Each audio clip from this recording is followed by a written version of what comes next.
এগুলো কিন্তু খাওয়ার জিনিস নয়, তবে আমি এগুলো বানিয়েছি খাবার জিনিস দিয়েই।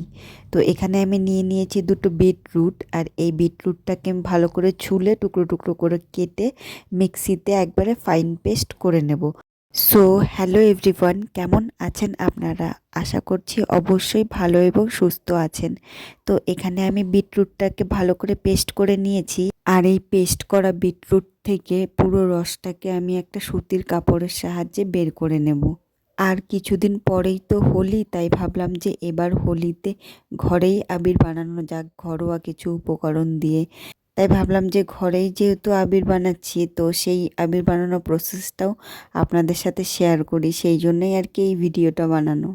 তো এখানে আমি নিয়ে নেব কিছুটা পরিমাণে কর্নফ্লোর, আর এখানে কর্নফ্লোরের পরিবর্তে কিন্তু অ্যারারুটও ব্যবহার করা যেতে পারে। আর এই কর্নফ্লোরের মধ্যে বিটরুটের রসটা দিয়ে খুব ভালো করে মেশাতে থাকবো। আর এটা মেশাতে কিন্তু একটু শক্ত মনে হবে, শক্ত মানে কি, একটু হার্ড মনে হবে, তবে এটা কিন্তু খুব সহজেই ভালো করে মিশে যাবে। এখানে আমি পুরো রসটাই দিয়ে দিয়েছি, আর এখানে কর্নফ্লোর ছিল প্রায় 100 গ্রামের মতো। তো এখন আমি এতে একটু কেওড়া জল মিশিয়ে নেব, যাতে এর গন্ধটা বেশ ভালো আসে। একটা কালার প্রায় রেডি। তো আরও একটা কালার বানানোর জন্য আমি একটা বাটিতে নিয়ে নিয়েছি অল্প একটু জল, আর এই জলের মধ্যে মিশিয়ে দেব 1 চামচ হলুদ গুঁড়ো, মানে যেই হলুদ গুঁড়ো আমরা রান্নায় ব্যবহার করি। আর সেই একই প্রসেসে কর্নফ্লোরের মধ্যে হলুদ গুঁড়া জল দিয়ে খুব ভালো করে মিশিয়ে নিতে হবে। আর এই যে আবিরগুলো তৈরি হচ্ছে, এগুলোতে কিন্তু কোনো রকম সাইড এফেক্ট হবে না, কারণ এগুলো সব কিছু খাওয়ার জিনিস দিয়েই তৈরি করা হচ্ছে। আর এই আবিরটাকে আমি সুগন্ধি করার জন্য এতে মিশিয়ে নেব গোলাপ জল। এর আগেরটাতে মিশিয়েছিলাম কেওড়া জল, আর এটাতে মেশাবো গোলাপ জল। দুটো কিন্তু একেবারেই দু ধরনের ফ্লেভারের গন্ধ। এই কালারটাও প্রায় কমপ্লিট। এখন যেটা বানাবো সেটা বানাবো আমি ফুড কালার দিয়ে, আর এখানে আমি নিয়েছি অরেঞ্জ ফুড কালার।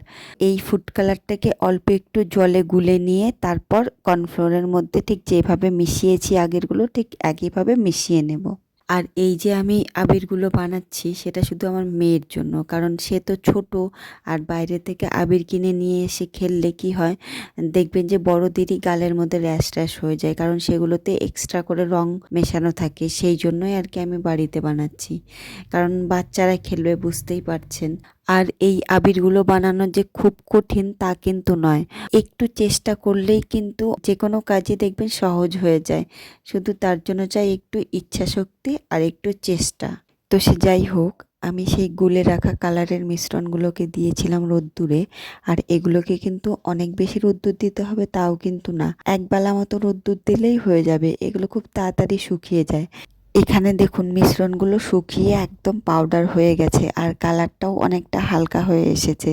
এই পর্যায়ে আমি আরও কিছুটা পরিমাণ কেওড়া জল দিয়ে ভালো করে মিশিয়ে মিক্সিতে আরও একবার ঘুরিয়ে নেব, এবং তারপর সেটাকে চালনি দিয়ে ভালো করে চেলে নেব। তার ফলে কি হবে, আবিরের মধ্যে যে একটা ভেজা ভেজা ভাব থাকে সেটা আসবে। দেখুন কি সুন্দর হয়েছে। ঠিক একই প্রসেসে আমি সব আবিরগুলোকে তৈরি করে নেব। আর এই আবিরগুলোতে যে আমি কেওড়া জল, গোলাপ জল এইগুলো ফ্লেভারের জন্য মিশিয়েছি, এর ফলে যে আবিরের মধ্যে একটা সুন্দর মিষ্টি সুগন্ধ আসে, তার কথা আর কি বলবো, মানে এত ভালো লাগে গন্ধটা, মানে ধারণার বাইরে। আর কোনো জিনিস দেখবেন যদি নিজে হাতে তৈরি করা যায়, তার যে আনন্দ সেটা সত্যি আলাদা হয়।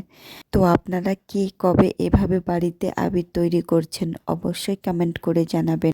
দেখুন কত সুন্দর হয়েছে, একেবারে সফট পাউডারের মতো হয়েছে।